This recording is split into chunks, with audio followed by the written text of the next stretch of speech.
rizki dari Allah. Caranya saya kerja.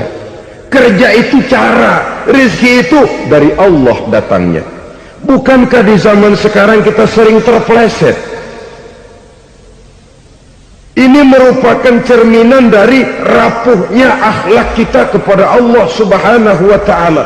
Karena usaha saya memang, karena saya peras keringat banting tulang, tentu. Tapi sadarkah kita bahwa sepanjang yang bisa kita lakukan cuma berusaha, peras keringat banting tulang, pergi pagi pulang sore? Tapi bisakah kita memastikan hasil usaha kita? Apalagi yang paling dekat, misalnya saja yang sungguh-sungguh di luar jangkauan kemampuan kita, soal rizki, soal jodoh, soal maut. Kitakah yang mengatur? Kitakah yang menentukan? Subhanallah, manusia sungguh tidak berdaya menghadapi tiga hal paling pokok ini. Rezeki, kita cuma bekerja. Kitakah yang menentukan? Tidak. Kita berusaha saja rezeki belum pasti dapat, apalagi kalau kita tidak berusaha. Jangan terjebak dalam fatalisme, belum perang udah nyerah. Emang dasar rezeki datangnya dari Tuhan, nggak usah kerja, dan ntar juga kalau dia datang. Dari mana datangnya? Kerja saja belum tentu dapat rezeki, apalagi kalau tidak kerja. Yang jelas usaha perlu kepastian, itu urusan Allah. Ini akhlak kepada Allah Subhanahu wa ta'ala. Jodoh juga begitu, kita berusaha, kita berupaya, Allah menghendaki lain jadinya. Maut juga begitu. Siapa sih yang pengen ngadepi maut? Siapa sih yang pengen mati? Siapa sih yang pengen ketemu malaikat Israel? Tidak seorang pun kalau ditanya, kecuali mereka yang putus asa ya. Kalau otaknya masih normal, mau mati mesti belakangan dulu udah dikit. Tapi yang satu itu saudara, kalau dia sudah datang, tenaga mana yang bisa menolak? Kalau dia sudah berkunjung, kekuatan mana yang bisa menghindar? Kalau dia sudah ingin bertemu, kemana kita bisa melarikan diri? Manusia sepanjang yang dia lakukan hanya berusaha, tapi kepastian, ketentuan dari Allah Subhanahu wa ta'ala. Orang yang kufur nikmat, nutup-nutupin Allah. Dia merasa rezekinya adalah mutlak peras keringatnya, seolah-olah Allah nggak punya peranan apa-apa di situ. Oh, ini kan saya bisa rumah begini karena saya kerja keras. Oh, ini mobil saya begini, saya kerja keras. Peras keringat banting tulang keras.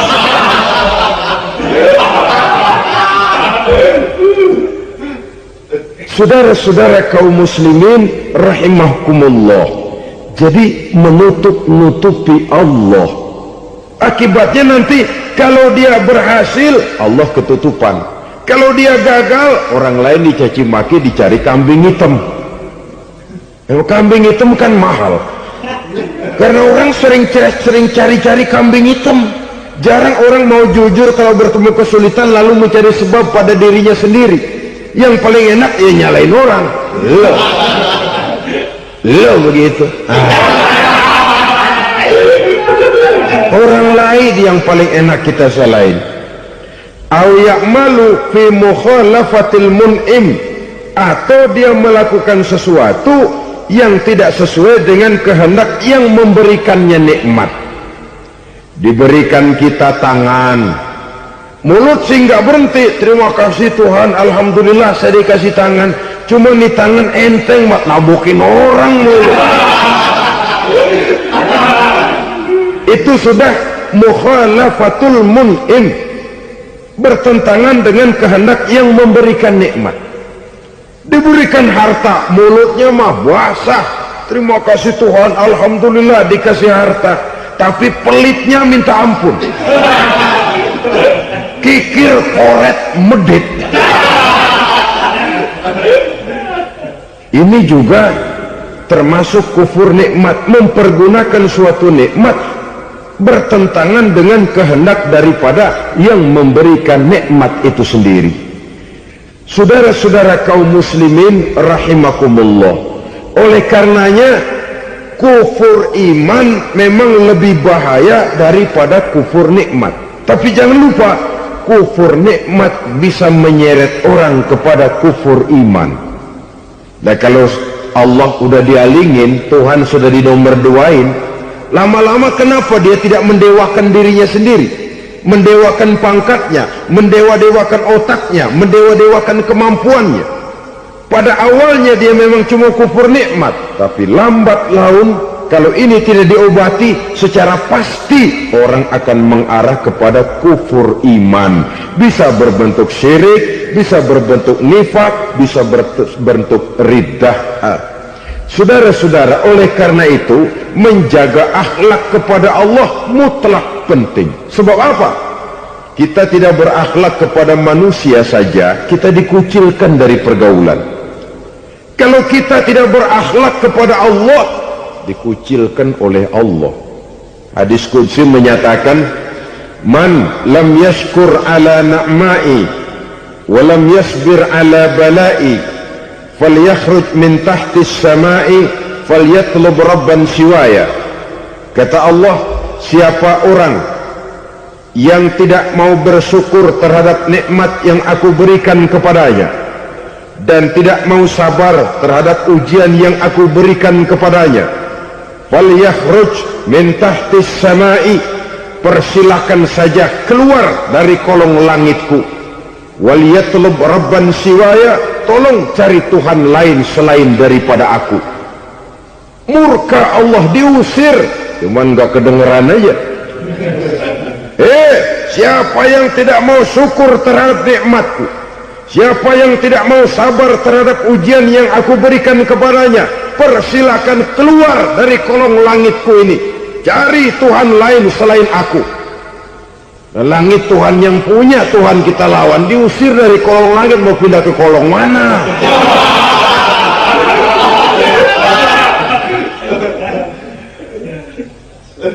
Jadi jangan merasa kufur nikmat kan enteng. Iya, kelihatannya begitu, tidak sebahaya kufur iman.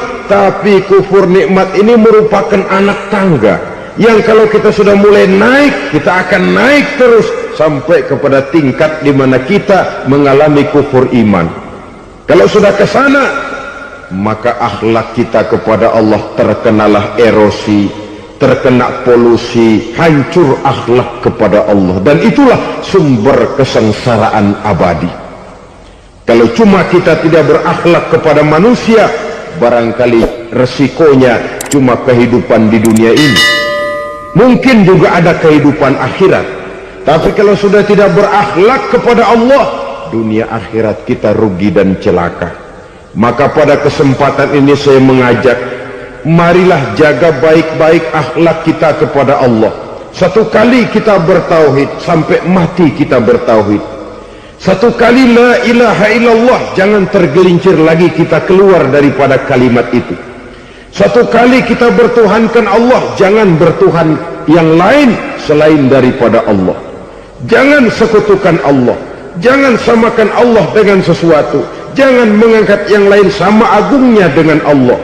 Sebab dengan demikian kita seolah-olah sudah mengotori akhlak kita kepada Allah subhanahu wa ta'ala. Ini berat, saudara-saudara, ini tidak ringan. Kadang-kadang saya katakan tadi, masalah ekonomi, kadang-kadang persaingan hidup yang makin tajam, di tengah lapangan kerja yang makin sulit, di tengah orang banyak potong kompas. Kalau berpatokan kepada nilai tauhid, la ilaha illallah, tidak ada Tuhan selain Allah, maka saya tidak akan takut kecuali hanya kepada Allah. Saya tidak akan menggantungkan hidup kecuali hanya kepada Allah. Saya tidak akan minta rezeki kecuali hanya kepada Allah. Kadang-kadang situasi yang nekat membuat kita kehilangan keseimbangan, kehilangan pertimbangan, picik pandangan. Akibatnya kita merusak akhlak kepada Allah Subhanahu wa ta'ala. Ironinya kan orang sekarang kalau ditanya, lu nyolong ya? Iya. Kok berani? Emang. Lu nggak tahu Tuhan lihat? Tahu. Kok nyolong juga? Biarin. Kalau Tuhan mah lihat jaga ribut. Enggak ribut katanya. Kalau orang lihat, 2 orang saja tahu, geger kelurahan. Ini kan sudah mendustai dirinya sendiri, sudah merusak akhlaknya kepada Allah Subhanahu wa ta'ala. Tuhan enggak ribut katanya. Saudara hadirin yang saya hormati, jadi oleh karenanya akhlak kita kepada Allah merupakan basis daripada kehidupan beragama. Kalau itu sudah mulai rapuh, mulai terkena erosi dan polusi, mulai rusak, dikhawatirkan nanti nilai ibadah kita kepada Allah juga akan turut ambruk karenanya. Saudara-saudara kaum muslimin rahimakumullah, tugas yang kedua memperbaiki akhlak manusia kepada sesama manusia. Kita tahu Islam sesuai dengan namanya adalah agama damai. Maka akhlak manusia kepada sesama manusia menempati porsi yang penting dalam kehidupan beragama. Bagaimana seorang muslim bergaul, bertata krama terhadap sesama manusia. Mari kita lihat lebih jauh persoalannya. Untuk memudahkan pembicaraan dari kacamata agama, kita kelompokkan saja manusia itu dalam 2. Pertama yang seiman dan yang kedua yang tidak seiman. Yang tidak seiman itu kita sebut saja kufur atau kafir. Nah, kepada yang kafir pun kita diajarkan untuk berakhlak, apalagi kepada yang memang nyata-nyata seiman, sekeyakinan, seakidah. Kemanapun Islam datang, ke negara manapun ia masuk, ia tidak menaburkan kerusakan. Jadi tidak benar kalau orang pernah itu menggambarkan, saking sentimennya seorang orientalis pernah menggambarkan Nabi Muhammad di tangan kirinya Quran, di tangan kanannya pedang, menggambarkan seolah-olah Islam dikembangkan dengan kekerasan. Sebenarnya tidak sama sekali. Kalaupun dalam sejarah perkembangan Islam pernah terjadi perang, maka perang dalam Islam sesungguhnya apabila kita amati sejarahnya bukan untuk memaksakan agama, karena memang agama tidak bisa dipaksakan, tetapi justru untuk mempertahankan agama dari segala macam hambatan, rintangan, hinaan dan fitnahan. Tapi kemanapun yang jelas Islam masuk, dia tidak pernah membuat kekacauan, kerusuhan ataupun penghancuran. Candi Prambanan bahkan dipugar, gereja-gereja tidak ada yang dihancurkan oleh umat Islam. Kenapa? Islam agama damai. Soal agama, soal lakum dinukum waliyadin, la ikraha fid din, qad tabayyana ar-rusdu minal ghayy. Tidak ada paksaan dalam beragama, sebab nyata yang benar dengan yang tidak benar. Belum pernah ada orang kafir masuk ke perkampungan orang Islam lalu dikejar-kejar, diteriakin kafir, kafir, sunatin.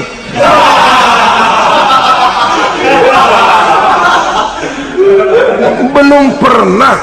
Kenapa? Islam menghormati orang lain agama.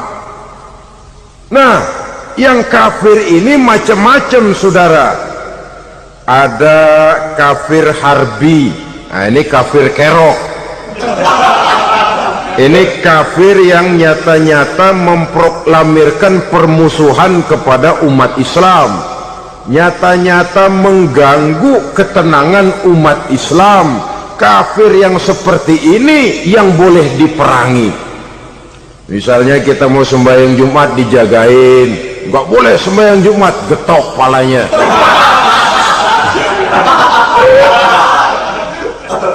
Kafir harbi artinya tantangan perang datang dari mereka, bukan kita yang mulai. Mereka yang buka front. Prinsipnya umat Islam tidak boleh mencari-cari musuh, tapi pun tidak boleh lari kalau ketemu musuh. Musuh jangan dicari, ketemu jangan lari. Karena itu kesan seolah-olah umat Islam ini teroris, umat Islam ini destroyer, umat Islam ini sering menimbulkan keonaran, kerusakan. Sungguh satu fitnahan yang sangat keji. Umat Islam adalah umat yang cinta damai. Islam di masa perkembangannya masuki Eropa melalui Selat Gibraltar, Jabal Tariq, memasuki Spanyol. Islam tidak pernah meruntuhkan gereja. Islam tidak pernah membunuh orang-orang Nasrani. Bahkan Islam mewariskan peradaban dan kebudayaan yang begitu tinggi nilainya di bidang ilmu pengetahuan. Sampai ketika itu Barat banyak mengkaji ilmu pengetahuan dari dunia Islam. Buku-buku berbahasa Arab diterjemahkan ke bahasa Yunani, dipelajari oleh para cendekiawan di negeri Barat sana. Mereka mengambil manfaat yang banyak dari masuknya Islam ke Eropa. Sementara gereja tetap berdiri dengan megahnya.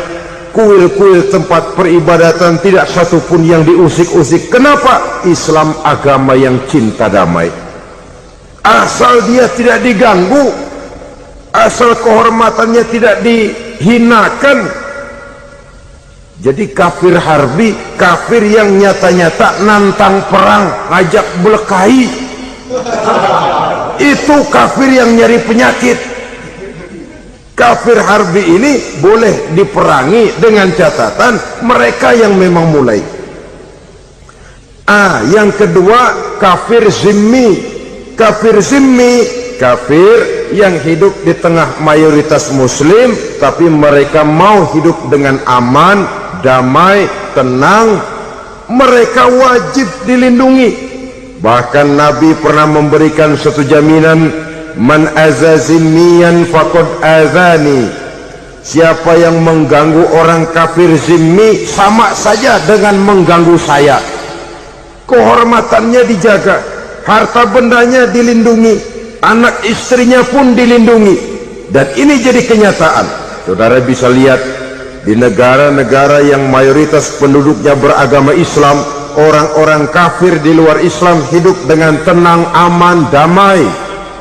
Di Saudi Arabia, di luar tanah haram, di luar Mekah dan Madinah, banyak orang-orang kafir mencari nafkah. Mereka tenang, aman, dilindungi undang-undang. Begitu di Mesir, begitu di negara Indonesia yang berdasarkan Pancasila ini. Kehidupan beragama menimbulkan gairah, rukun, tenang, aman, damai, sepanjang tidak saling ganggu, tidak saling usik, menghargai orang yang sudah beragama, tidak menjadikan penganut suatu agama sebagai sasaran dari dakwah agama lainnya. Saudara-saudara kaum muslimin rahimakumullah. Jadi memang oleh Al-Quran kita dianjurkan asidda alal kuffar ruhama bainahum, tegas kepada orang kafir, kasih sayang kepada sesama muslim. Tapi tegas bukanlah berarti marah-marahan, bukan berarti musuh-musuhan, bukan ngajaki perang. Tegas dalam arti punya garis tentang kehidupan beragama, lakum dinukum waliyadin. Soal kehidupan sosial, mari kerjasama. Bangun jalan, ayo rame-rame. Siskamling, mari bebarengan. Bikin puskesmas, mari sama-sama. Tapi kalau sudah soal agama, itu tidak perlu ada toleransi agama. Yang perlu toleransi antar umat beragama. Kalau umatnya mau kerjasama silakan, tapi tidak menyangkut soal ibadah. Jangan kerjasama di bidang ibadah. Itu kerjasama yang salah pasang, saudara-saudara. Sehingga dengan demikian toleransi adalah menyangkut kehidupan antar umat beragama. Sedangkan agama sendiri punya kapling yang nyata. Sehingga dengan demikian tegas kepada orang kafir dalam arti kita punya satu kepribadian, tidak ngambang. Enggak, lalu kalau ditanya orang, sebenarnya agama lo apa sih? Ah, gua mah gimana musimnya aja. Agama pakai musim kayak rambutan. Akhirnya ya begitu, musim-musiman. Ke masjid kelihatan, ke gereja hayo, ke candi nongol, ke apa? Bingung malaikat bagaimana nyatetnya nih bocah ini. Di mana aja ada. Kita punya satu kepribadian. Saya muslim dan garis saya ini, lakum dinukum waliyadin. Bagi Tuhan persilakan agama Tuhan, bagi kami agama kami. Kami hormati Tuhan, Tuhan hormat kepada kami. Tapi soal agama kaplingnya jelas. Kerjasama, mari urusan muamalah, bidang sosial. Yuk kita siskamling sama-sama dengan orang lain agama. Mari jaga kerukunan, kesatuan, persatuan, kekompakan. Perbaiki jalan yang rusak, mari sama-sama. Mendandani jembatan yang runtuh, mari sama-sama. Tapi sembahyang, kaplingnya lain-lain. Sebab Nabi juga dulu pernah ditawarkan begitu loh sama kafir jahiliyah dulu, Quraisy itu. Sudah Muhammad, sekarang begini saja, kita join aja daripada marah-marahan. Hari ini saya oke menyembah Tuhanmu Allah, besok gantian kamu menyembah Tuhan kita Latta, Uzza, Manat dan Hubal. Turun, qul ya ayyuhal kafirun la a'budu ma ta'budun. Soal ibadah kaplingnya jelas, tidak boleh dicampur adukkan. Sebab kalau tidak, kita akan mulai kehilangan identitas diri. Dan disitulah krisis kehidupan keyakinan beragama dimulai, dari krisis identitas. Hujan gede kan mulainya gerimis dulu. Di mana-mana ya gerimis dulu. Gerimis makin lama makin gede. Kita akan mulai dengan kehilangan identitas diri. Dari sana nanti kita malu mengakui keislaman kita. Kalau orang Islam malu mengakui keislamannya, ini kan ironi, menyedihkan. Ngakui Islamnya saja malu, menonjolkan keislamannya malu, tidak ada rasa bangga beragama. Padahal ini modal dasar. Hanyalah dengan rasa bangga beragama kita lalu konsekuen. Bangga yang tidak konsekuen, wah pokoknya kan gua kan Islam, agamanya yang paling benar.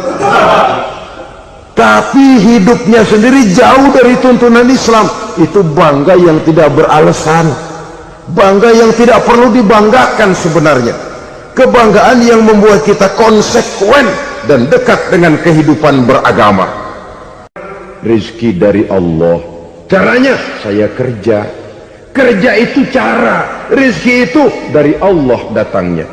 Bukankah di zaman sekarang kita sering terpleset? Ini merupakan cerminan dari rapuhnya akhlak kita kepada Allah Subhanahu wa ta'ala.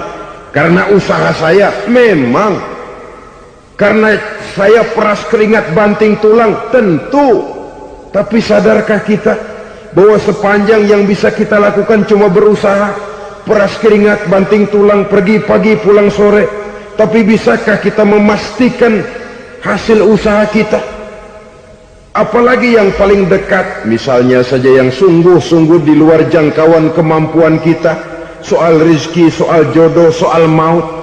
Kitakah yang mengatur? Kitakah yang menentukan?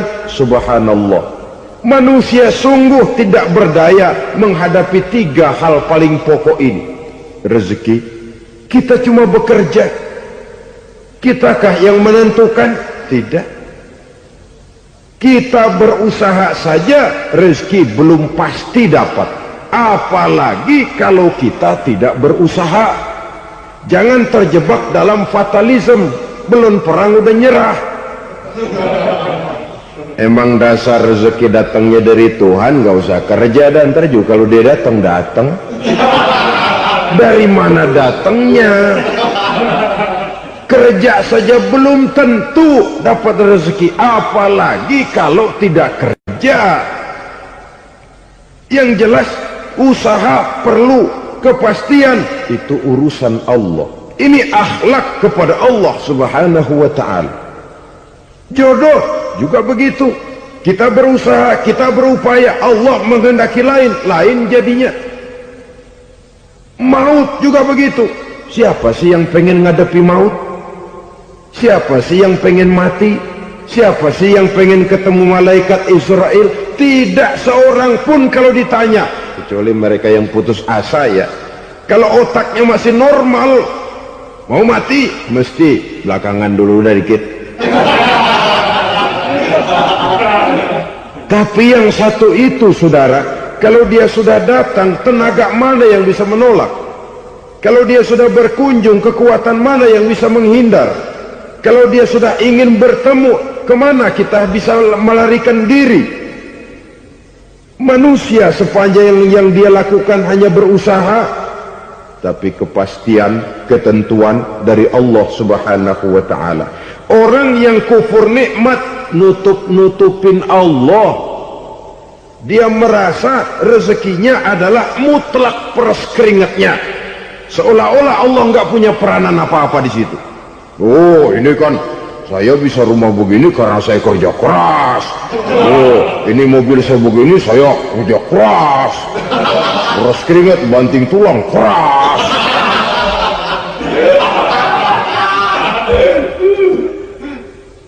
Saudara-saudara kaum muslimin rahimahkumullah, jadi menutup-nutupi Allah. Akibatnya nanti kalau dia berhasil, Allah ketutupan. Kalau dia gagal, orang lain dicaci maki, dicari kambing hitam. Kambing hitam kan mahal, karena orang sering cari-cari kambing hitam. Jarang orang mau jujur kalau bertemu kesulitan lalu mencari sebab pada dirinya sendiri. Yang paling enak ya nyalain orang. Lo begitu. Orang lain yang paling enak kita salahin. Au ya'malu fi mukhalafatil mun'im, atau dia melakukan sesuatu yang tidak sesuai dengan kehendak yang memberikannya nikmat. Diberikan kita tangan, mulut sih nggak berhenti, terima kasih Tuhan, alhamdulillah saya dikasih tangan. Cuma nih tangan enteng mat nabukin orang mulu. Itu sudah mukhalafatul mun'im, bertentangan dengan kehendak yang memberikan nikmat. Diberikan harta, mulutnya mah basah, terima kasih Tuhan, alhamdulillah dikasih harta, tapi pelitnya minta ampun. Kikir, koret, medit. Ini juga termasuk kufur nikmat, mempergunakan suatu nikmat bertentangan dengan kehendak daripada yang memberikan nikmat itu sendiri. Saudara-saudara kaum muslimin rahimakumullah, oleh karenanya kufur iman memang lebih bahaya daripada kufur nikmat. Tapi jangan lupa, kufur nikmat bisa menyeret orang kepada kufur iman. Nah, kalau Allah udah dialingin, Tuhan sudah dinomor duain, lama-lama kenapa dia tidak mendewakan dirinya sendiri, mendewakan pangkatnya, mendewa-dewakan otaknya, mendewa-dewakan kemampuannya? Pada awalnya dia memang cuma kufur nikmat, tapi lambat laun kalau ini tidak diobati, secara pasti orang akan mengarah kepada kufur iman. Bisa berbentuk syirik, bisa berbentuk nifak, bisa berbentuk riddah. Saudara-saudara, oleh karena itu menjaga akhlak kepada Allah mutlak penting. Sebab apa? Kita tidak berakhlak kepada manusia saja, kita dikucilkan dari pergaulan. Kalau kita tidak berakhlak kepada Allah, dikucilkan oleh Allah. Hadis qudsi menyatakan, man lam yashkur ala na'mai wa lam yasbir ala balai falyakhruj min tahti samai falyatlub rabban siwaya. Kata Allah, siapa orang yang tidak mau bersyukur terhadap nikmat yang aku berikan kepadanya dan tidak mau sabar terhadap ujian yang aku berikan kepadanya, falyakhruj min tahtis samai, persilahkan saja keluar dari kolong langitku. Wal yatlub rabban siwaya, tolong cari Tuhan lain selain daripada aku. Murka Allah, diusir, cuman gak kedengeran aja. Siapa yang tidak mau syukur terhadap nikmatku, siapa yang tidak mau sabar terhadap ujian yang aku berikan kepadanya, persilakan keluar dari kolong langitku ini, cari Tuhan lain selain aku. Nah, langit Tuhan yang punya, Tuhan kita lawan, diusir dari kolong langit, mau pindah ke kolong mana?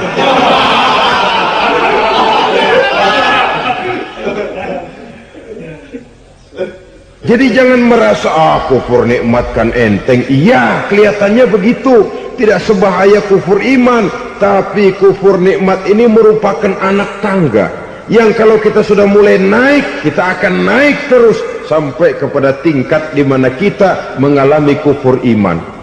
Kalau sudah ke sana, maka akhlak kita kepada Allah terkenalah erosi, terkena polusi, hancur akhlak kepada Allah, dan itulah sumber kesengsaraan abadi.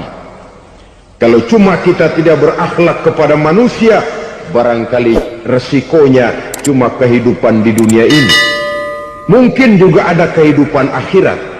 Tapi kalau sudah tidak berakhlak kepada Allah, dunia akhirat kita rugi dan celaka. Maka pada kesempatan ini saya mengajak, marilah jaga baik-baik akhlak kita kepada Allah. Satu kali kita bertauhid, sampai mati kita bertauhid. Satu kali la ilaha illallah, jangan tergelincir lagi kita keluar daripada kalimat itu. Satu kali kita bertuhankan Allah, jangan bertuhan yang lain selain daripada Allah. Jangan sekutukan Allah, jangan samakan Allah dengan sesuatu, jangan mengangkat yang lain sama agungnya dengan Allah. Sebab dengan demikian kita seolah-olah sudah mengotori akhlak kita kepada Allah subhanahu wa ta'ala. Ini berat, saudara-saudara, ini tidak ringan. Kadang-kadang saya katakan tadi, masalah ekonomi, kadang-kadang persaingan hidup yang makin tajam, di tengah lapangan kerja yang makin sulit, di tengah orang banyak potong kompas. Kalau berpatokan kepada nilai tauhid, la ilaha illallah, tidak ada Tuhan selain Allah, maka saya tidak akan takut kecuali hanya kepada Allah. Saya tidak akan menggantungkan hidup kecuali hanya kepada Allah. Saya tidak akan minta rezeki kecuali hanya kepada Allah. Kadang-kadang situasi yang nekat membuat kita kehilangan keseimbangan, kehilangan pertimbangan, picik pandangan. Akibatnya kita merusak akhlak kepada Allah subhanahu wa ta'ala. Ironinya kan orang sekarang kalau ditanya, lu nyolong ya? Iya. Kok berani? Emang. Lu nggak tahu Tuhan lihat? Tahu. Kok nyolong juga? Biarin. Kalau Tuhan mah lihat, jaga ribut. Nggak ribut katanya. Kalau orang lihat, 2 orang saja tahu, geger kelurahan. Ini kan sudah mendustai dirinya sendiri, sudah merusak akhlaknya kepada Allah subhanahu wa ta'ala. Tuhan nggak ribut katanya. Saudara hadirin yang saya hormati, jadi oleh karenanya akhlak kita kepada Allah merupakan basis daripada kehidupan beragama.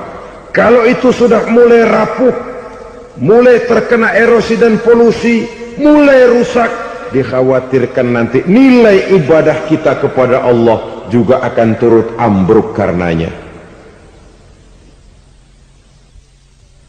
Saudara-saudara kaum muslimin rahimakumullah, tugas yang kedua memperbaiki akhlak manusia kepada sesama manusia. Kita tahu Islam sesuai dengan namanya adalah agama damai. Maka akhlak manusia kepada sesama manusia menempati porsi yang penting dalam kehidupan beragama. Bagaimana seorang muslim bergaul, bertata krama terhadap sesama manusia. Mari kita lihat lebih jauh persoalannya. Untuk memudahkan pembicaraan dari kacamata agama, kita kelompokkan saja manusia itu dalam dua. Pertama yang seiman dan yang kedua yang tidak seiman. Yang tidak seiman itu kita sebut saja kufur atau kafir. Nah, kepada yang kafir pun kita diajarkan untuk berakhlak, apalagi kepada yang memang nyata-nyata seiman, sekeyakinan, seakidah. Kemanapun Islam datang, ke negara manapun ia masuk, ia tidak menaburkan kerusakan. Jadi tidak benar kalau orang pernah itu menggambarkan, saking sentimennya seorang orientalis pernah menggambarkan Nabi Muhammad di tangan kirinya Quran, di tangan kanannya pedang, menggambarkan seolah-olah Islam dikembangkan dengan kekerasan. Sebenarnya tidak sama sekali. Kalaupun dalam sejarah perkembangan Islam pernah terjadi perang, maka perang dalam Islam sesungguhnya apabila kita amati sejarahnya bukan untuk memaksakan agama, karena memang agama tidak bisa dipaksakan, tetapi justru untuk mempertahankan agama dari segala macam hambatan, rintangan, hinaan dan fitnahan. Tapi kemanapun yang jelas Islam masuk, dia tidak pernah membuat kekacauan, kerusuhan ataupun penghancuran. Candi Prambanan bahkan dipugar, gereja-gereja tidak ada yang dihancurkan oleh umat Islam. Kenapa? Islam agama damai. Soal agama, soal lakum dinukum waliyadin, la ikraha fid din, qad tabayyana ar-rusydu minal ghayy. Tidak ada paksaan dalam beragama, sebab nyata yang benar dengan yang tidak benar. Belum pernah ada orang kafir masuk ke perkampungan orang Islam lalu dikejar-kejar, diteriakin kafir, kafir, sunatin.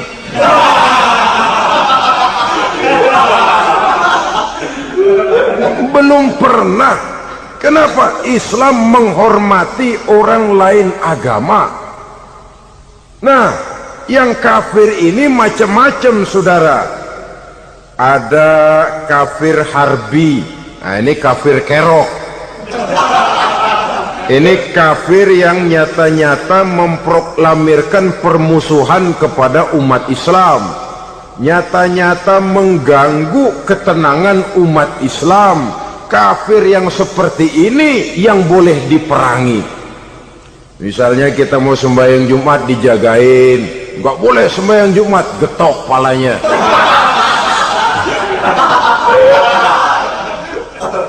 Kafir harbi artinya tantangan perang datang dari mereka, bukan kita yang mulai, mereka yang buka front. Prinsipnya umat Islam tidak boleh mencari-cari musuh, tapi pun tidak boleh lari kalau ketemu musuh. Musuh jangan dicari, ketemu jangan lari.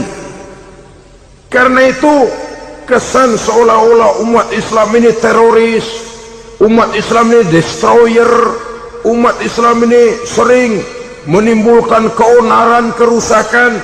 Sungguh satu fitnahan yang sangat keji. Umat Islam adalah umat yang cinta damai. Islam di masa perkembangannya masuki Eropa melalui Selat Gibraltar, Jabal Tariq, memasuki Spanyol. Islam tidak pernah meruntuhkan gereja, Islam tidak pernah membunuh orang-orang Nasrani.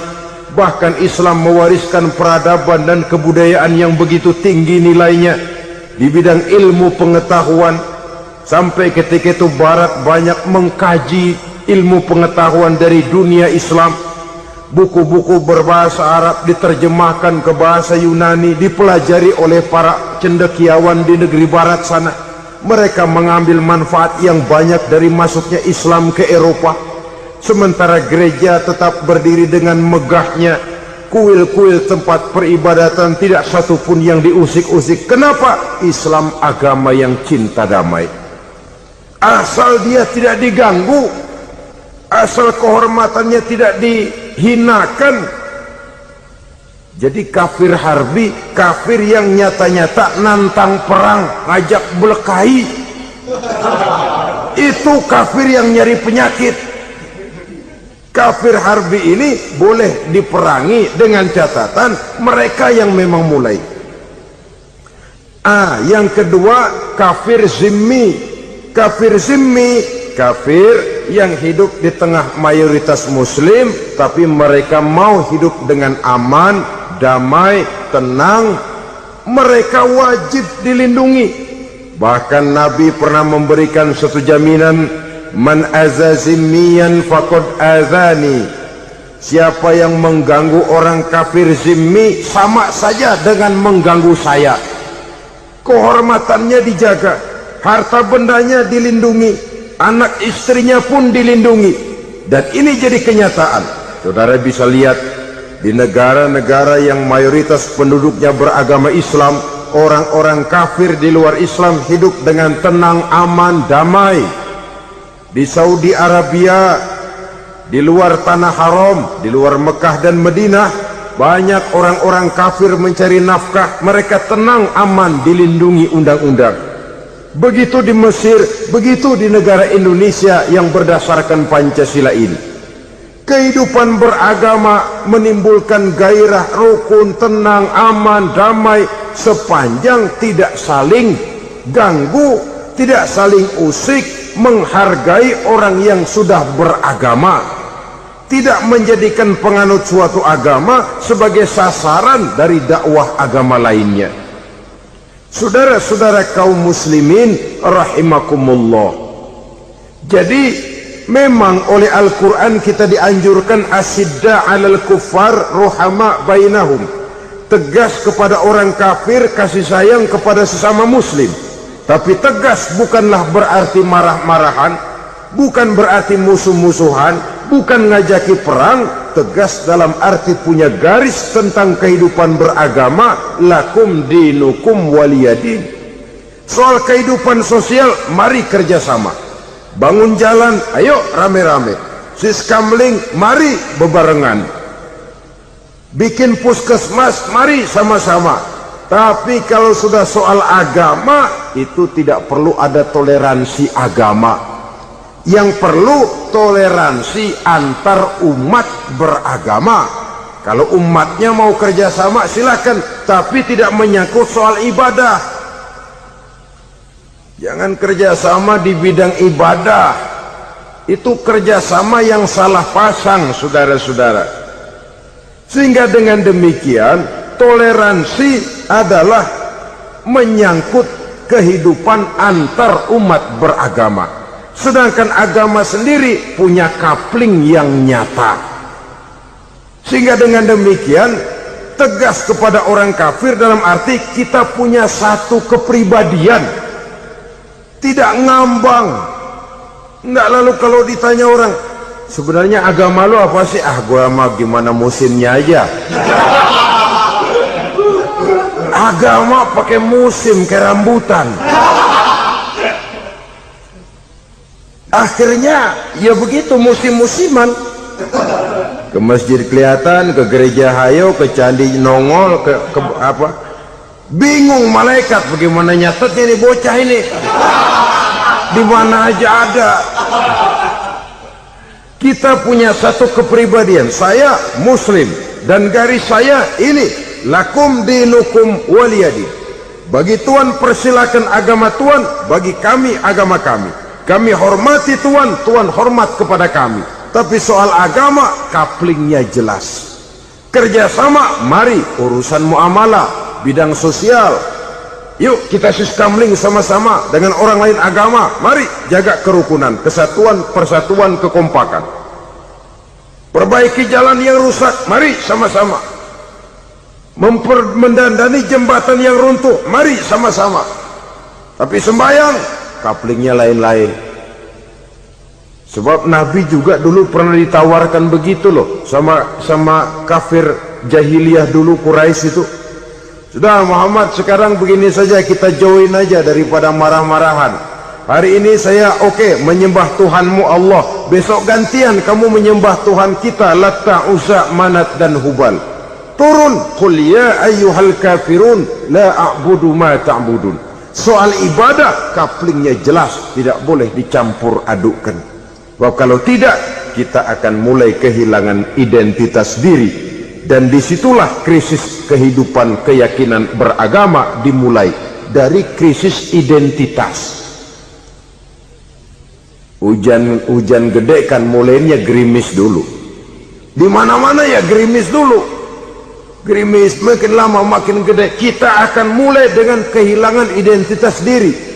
Dari sana nanti kita malu mengakui keislaman kita.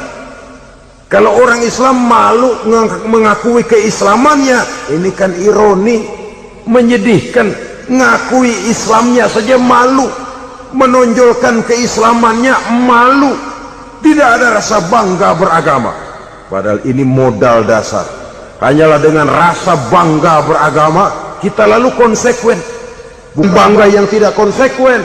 Wah, pokoknya kan gua kan Islam, agama yang paling benar, tapi hidupnya sendiri jauh dari tuntunan Islam. Itu bangga yang tidak beralasan, bangga yang tidak perlu dibanggakan sebenarnya. Kebanggaan yang membuat kita konsekuen dan dekat dengan kehidupan beragama. Rizki dari Allah. Caranya saya kerja. Kerja itu cara, rizki itu dari Allah datangnya. Bukankah di zaman sekarang kita sering terpleset? Ini merupakan cerminan dari rapuhnya akhlak kita kepada Allah Subhanahu wa ta'ala. Karena usaha saya memang, karena saya peras keringat banting tulang, tentu. Tapi sadarkah kita bahwa sepanjang yang bisa kita lakukan cuma berusaha, peras keringat banting tulang, pergi pagi pulang sore? Tapi bisakah kita memastikan hasil usaha kita? Apalagi yang paling dekat, misalnya saja yang sungguh-sungguh di luar jangkauan kemampuan kita, soal rezeki, soal jodoh, soal maut, kitakah yang mengatur, kitakah yang menentukan? Subhanallah, manusia sungguh tidak berdaya menghadapi tiga hal paling pokok ini. Rezeki, kita cuma bekerja, kitakah yang menentukan? Tidak. Kita berusaha saja rezeki belum pasti dapat, apalagi kalau kita tidak berusaha. Jangan terjebak dalam fatalisme, belum perang udah nyerah. Emang dasar rezeki datangnya dari Tuhan, gak usah kerja, dan ntar juga kalau dia datang dari mana datangnya? Kerja saja belum tentu dapat rezeki, apalagi kalau tidak kerja. Yang jelas usaha perlu kepastian, itu urusan Allah. Ini akhlak kepada Allah Subhanahu wa ta'ala. Jodoh juga begitu, kita berusaha, kita berupaya, Allah menghendaki lain jadinya. Maut juga begitu, siapa sih yang pengen ngadepi maut? Siapa sih yang pengen mati? Siapa sih yang pengen ketemu malaikat Israel? Tidak seorang pun kalau ditanya, kecuali mereka yang putus asa ya. Kalau otaknya masih normal, mau mati mesti belakangan dulu udah dikit. Tapi yang satu itu saudara, kalau dia sudah datang, tenaga mana yang bisa menolak? Kalau dia sudah berkunjung, kekuatan mana yang bisa menghindar? Kalau dia sudah ingin bertemu, kemana kita bisa melarikan diri? Manusia sepanjang yang dia lakukan hanya berusaha, tapi kepastian, ketentuan dari Allah Subhanahu wa ta'ala. Orang yang kufur nikmat, nutupin Allah, dia merasa rezekinya adalah mutlak peras keringatnya, seolah-olah Allah nggak punya peranan apa-apa di situ. Oh, ini kan saya bisa rumah begini karena saya kerja keras. Oh, ini mobil saya begini, saya kerja keras. Peras keringat banting tulang keras.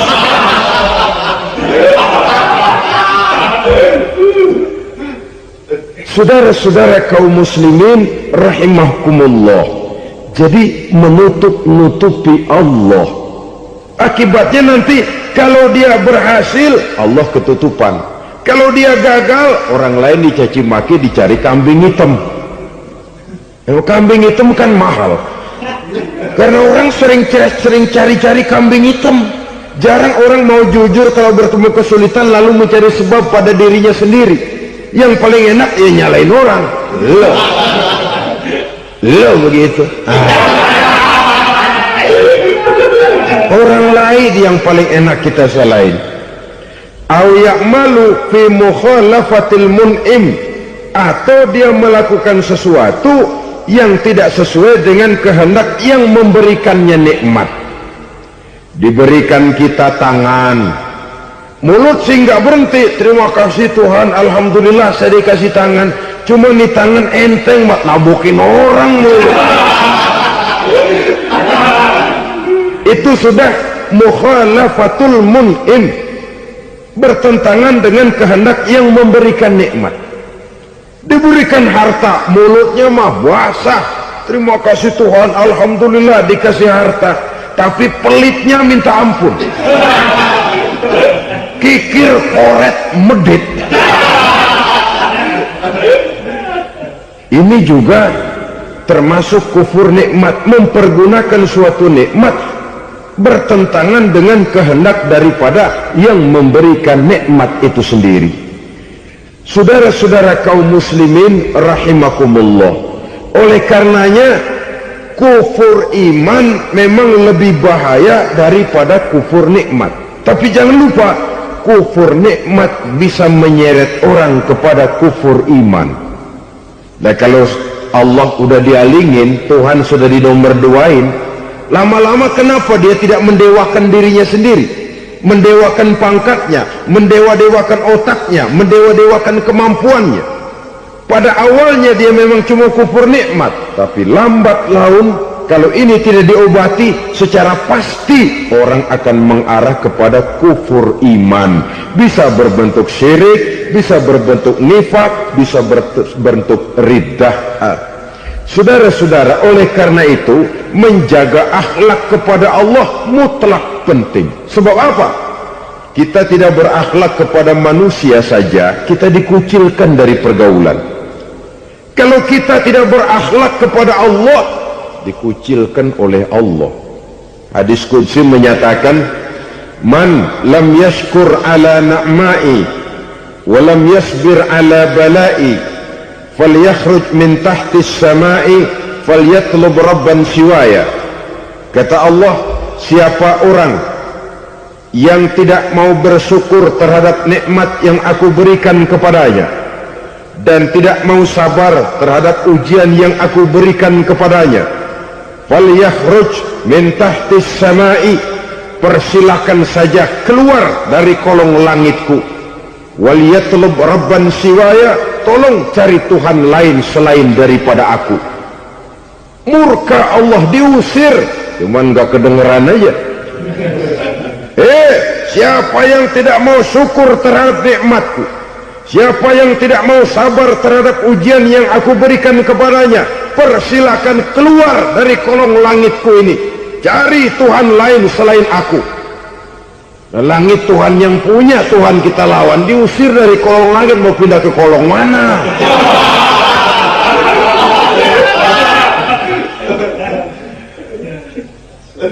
Jadi jangan merasa kufur nikmat kan enteng. Iya, kelihatannya begitu, tidak sebahaya kufur iman. Tapi kufur nikmat ini merupakan anak tangga yang kalau kita sudah mulai naik, kita akan naik terus sampai kepada tingkat di mana kita mengalami kufur iman. Kalau sudah ke sana, maka akhlak kita kepada Allah terkenalah erosi, terkena polusi, hancur akhlak kepada Allah, dan itulah sumber kesengsaraan abadi. Kalau cuma kita tidak berakhlak kepada manusia, barangkali resikonya cuma kehidupan di dunia ini. Mungkin juga ada kehidupan akhirat, tapi kalau sudah tidak berakhlak kepada Allah, dunia akhirat kita rugi dan celaka. Maka pada kesempatan ini saya mengajak, marilah jaga baik-baik akhlak kita kepada Allah. Satu kali kita bertauhid, sampai mati kita bertauhid. Satu kali la ilaha illallah, jangan tergelincir lagi kita keluar daripada kalimat itu. Satu kali kita bertuhankan Allah, jangan bertuhan yang lain selain daripada Allah. Jangan sekutukan Allah, jangan samakan Allah dengan sesuatu, jangan mengangkat yang lain sama agungnya dengan Allah. Sebab dengan demikian kita seolah-olah sudah mengotori akhlak kita kepada Allah Subhanahu wa ta'ala. Ini berat, saudara-saudara. Ini tidak ringan. Kadang-kadang saya katakan tadi, masalah ekonomi, kadang-kadang persaingan hidup yang makin tajam, di tengah lapangan kerja yang makin sulit, di tengah orang banyak potong kompas. Kalau berpatokan kepada nilai tauhid, la ilaha illallah, tidak ada Tuhan selain Allah, maka saya tidak akan takut kecuali hanya kepada Allah. Saya tidak akan menggantungkan hidup kecuali hanya kepada Allah. Saya tidak akan minta rezeki kecuali hanya kepada Allah. Kadang-kadang situasi yang nekat membuat kita kehilangan keseimbangan, kehilangan pertimbangan, picik pandangan. Akibatnya kita merusak akhlak kepada Allah Subhanahu wa ta'ala. Ironinya kan orang sekarang kalau ditanya, lu nyolong ya? Iya. Kok berani? Emang. Lu nggak tahu Tuhan lihat? Tahu. Kok nyolong juga? Biarin. Kalau Tuhan mah lihat, jangan ribut. Nggak ribut katanya. Kalau orang lihat, 2 orang saja tahu, geger kelurahan. Ini kan sudah mendustai dirinya sendiri, sudah merusak akhlaknya kepada Allah Subhanahu wa ta'ala. Tuhan nggak ribut katanya. Saudara hadirin yang saya hormati, jadi oleh karenanya akhlak kita kepada Allah merupakan basis daripada kehidupan beragama. Kalau itu sudah mulai rapuh, mulai terkena erosi dan polusi, mulai rusak, dikhawatirkan nanti nilai ibadah kita kepada Allah juga akan turut ambruk karenanya. Saudara-saudara kaum muslimin rahimakumullah, tugas yang kedua memperbaiki akhlak manusia kepada sesama manusia. Kita tahu Islam sesuai dengan namanya adalah agama damai. Maka akhlak manusia kepada sesama manusia menempati porsi yang penting dalam kehidupan beragama. Bagaimana seorang muslim bergaul, bertata krama terhadap sesama manusia. Mari kita lihat lebih jauh persoalannya. Untuk memudahkan pembicaraan dari kacamata agama, kita kelompokkan saja manusia itu dalam 2. Pertama yang seiman, dan yang kedua yang tidak seiman. Yang tidak seiman itu kita sebut saja kufur atau kafir. Nah, kepada yang kafir pun kita diajarkan untuk berakhlak, apalagi kepada yang memang nyata-nyata seiman, sekeyakinan, seakidah. Kemanapun Islam datang, ke negara manapun ia masuk, ia tidak menaburkan kerusakan. Jadi tidak benar kalau orang pernah itu menggambarkan, saking sentimennya seorang orientalis pernah menggambarkan Nabi Muhammad di tangan kirinya Quran, di tangan kanannya pedang, menggambarkan seolah-olah Islam dikembangkan dengan kekerasan. Sebenarnya tidak sama sekali. Kalaupun dalam sejarah perkembangan Islam pernah terjadi perang, maka perang dalam Islam sesungguhnya apabila kita amati sejarahnya bukan untuk memaksakan agama, karena memang agama tidak bisa dipaksakan, tetapi justru untuk mempertahankan agama dari segala macam hambatan, rintangan, hinaan dan fitnahan. Tapi kemanapun yang jelas Islam masuk, dia tidak pernah membuat kekacauan, kerusuhan ataupun penghancuran. Candi Prambanan bahkan dipugar, Gereja-gereja tidak ada yang dihancurkan oleh umat Islam. Kenapa? Islam agama damai. Soal agama, soal lakum dinukum waliyadin, la ikraha fid din, qad tabayyana ar-rusydu minal ghayy. Tidak ada paksaan dalam beragama, sebab nyata yang benar dengan yang tidak benar. Belum pernah ada orang kafir masuk ke perkampungan orang Islam lalu dikejar-kejar, diteriakin kafir, kafir, sunatin.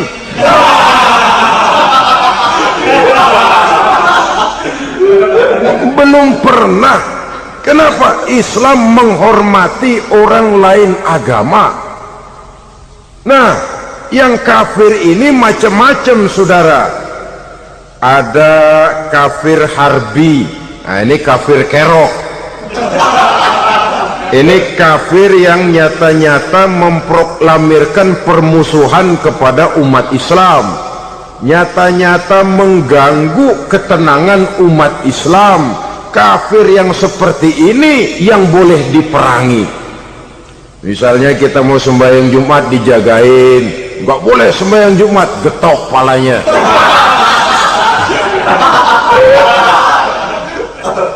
Kafir harbi artinya tantangan perang datang dari mereka, bukan kita yang mulai, mereka yang buka front. Prinsipnya umat Islam tidak boleh mencari-cari musuh, tapi pun tidak boleh lari kalau ketemu musuh. Musuh jangan dicari, ketemu jangan lari. Karena itu kesan seolah-olah umat Islam ini teroris, umat Islam ini destroyer, umat Islam ini sering menimbulkan keonaran, kerusakan. Sungguh satu fitnahan yang sangat keji. Umat Islam adalah umat yang cinta damai. Islam di masa perkembangannya masuki Eropa melalui Selat Gibraltar, Jabal Tariq, memasuki Spanyol. Islam tidak pernah meruntuhkan gereja. Islam tidak pernah membunuh orang-orang Nasrani. Bahkan Islam mewariskan peradaban dan kebudayaan yang begitu tinggi nilainya di bidang ilmu pengetahuan. Sampai ketika itu Barat banyak mengkaji ilmu pengetahuan dari dunia Islam. Buku-buku berbahasa Arab diterjemahkan ke bahasa Yunani, dipelajari oleh para cendekiawan di negeri Barat sana. Mereka mengambil manfaat yang banyak dari masuknya Islam ke Eropa. Sementara gereja tetap berdiri dengan megahnya. Kuil-kuil tempat peribadatan tidak satupun yang diusik-usik. Kenapa? Islam agama yang cinta damai. Asal dia tidak diganggu, asal kehormatannya tidak dihinakan. Jadi kafir harbi, kafir yang nyata-nyata nantang perang, ngajak berkelahi. Itu kafir yang nyari penyakit. Kafir harbi ini boleh diperangi dengan catatan mereka yang memang mulai. Yang kedua kafir zimmi. Kafir zimmi, kafir yang hidup di tengah mayoritas muslim tapi mereka mau hidup dengan aman, damai, tenang. Mereka wajib dilindungi. Bahkan Nabi pernah memberikan satu jaminan, man azazimiyan faqad azani. Siapa yang mengganggu orang kafir zimmi sama saja dengan mengganggu saya.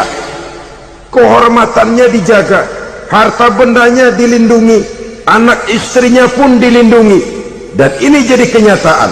Saudara bisa lihat di negara-negara yang mayoritas penduduknya beragama Islam, orang-orang kafir di luar Islam hidup dengan tenang, aman, damai.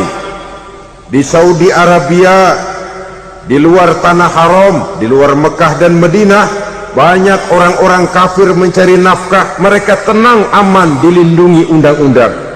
Begitu di Mesir, begitu di negara Indonesia yang berdasarkan Pancasila ini. Kehidupan beragama menimbulkan gairah, rukun, tenang, aman, damai, sepanjang tidak saling ganggu, tidak saling usik, menghargai orang yang sudah beragama, tidak menjadikan penganut suatu agama sebagai sasaran dari dakwah agama lainnya. Saudara-saudara kaum muslimin rahimakumullah. Jadi memang oleh Al-Quran kita dianjurkan asidda 'alal kuffar ruhama bainahum, tegas kepada orang kafir, kasih sayang kepada sesama muslim. Tapi tegas bukanlah berarti marah-marahan, bukan berarti musuh-musuhan, bukan ngajaki perang. Tegas dalam arti punya garis tentang kehidupan beragama, lakum dinukum waliyadin. Soal kehidupan sosial, mari kerjasama. Bangun jalan, ayo rame-rame. Siskamling, mari bebarengan. Bikin puskesmas, mari sama-sama. Tapi kalau sudah soal agama, itu tidak perlu ada toleransi agama. Yang perlu toleransi antar umat beragama. Kalau umatnya mau kerjasama silakan, tapi tidak menyangkut soal ibadah. Jangan kerjasama di bidang ibadah. Itu kerjasama yang salah pasang, saudara-saudara. Sehingga dengan demikian toleransi adalah menyangkut kehidupan antar umat beragama, sedangkan agama sendiri punya coupling yang nyata. Sehingga dengan demikian tegas kepada orang kafir dalam arti kita punya satu kepribadian, tidak ngambang. Enggak, lalu kalau ditanya orang, sebenarnya agama lo apa sih? Ah, gua mah gimana musimnya aja. Agama pakai musim kayak rambutan. Akhirnya ya begitu, musim-musiman. Ke masjid kelihatan, ke gereja hayo, ke candi nongol, ke apa? Bingung malaikat bagaimana nyatetnya nih bocah ini. Di mana aja ada. Kita punya satu kepribadian. Saya muslim dan garis saya ini, lakum dinukum waliyadi. Bagi Tuhan persilakan agama Tuhan, bagi kami agama kami. Kami hormati Tuhan, Tuhan hormat kepada kami. Tapi soal agama, couplingnya jelas. Kerjasama, mari urusan muamalah, bidang sosial. Yuk kita siskamling sama-sama dengan orang lain agama. Mari jaga kerukunan, kesatuan, persatuan, kekompakan. Perbaiki jalan yang rusak, mari sama-sama. Mendandani jembatan yang runtuh, mari sama-sama. Tapi sembahyang, couplingnya lain-lain. Sebab Nabi juga dulu pernah ditawarkan begitu loh sama kafir jahiliyah dulu, Quraisy itu. Sudah Muhammad, sekarang begini saja, kita join aja daripada marah-marahan. Hari ini saya oke menyembah Tuhanmu Allah, besok gantian kamu menyembah Tuhan kita Latta, Uzza, Manat dan Hubal. Turun, qul ya ayyuhal kafirun la a'budu ma ta'budun. Soal ibadah couplingnya jelas, tidak boleh dicampur adukkan. Sebab kalau tidak, kita akan mulai kehilangan identitas diri, dan disitulah krisis kehidupan keyakinan beragama dimulai, dari krisis identitas. Hujan gede kan mulainya gerimis dulu, di mana-mana ya gerimis dulu. Gerimis makin lama makin gede, kita akan mulai dengan kehilangan identitas diri. Dari sana nanti kita malu mengakui keislaman kita. Kalau orang Islam malu mengakui keislamannya, ini kan ironi, menyedihkan. Ngakui Islamnya saja malu, menonjolkan keislamannya malu, tidak ada rasa bangga beragama. Padahal ini modal dasar. Hanyalah dengan rasa bangga beragama kita lalu konsekuen. Bangga yang tidak konsekuen, wah pokoknya kan gua kan Islam, agamanya yang paling benar, tapi hidupnya sendiri jauh dari tuntunan Islam. Itu bangga yang tidak beralasan, bangga yang tidak perlu dibanggakan sebenarnya. Kebanggaan yang membuat kita konsekuen dan dekat dengan kehidupan beragama.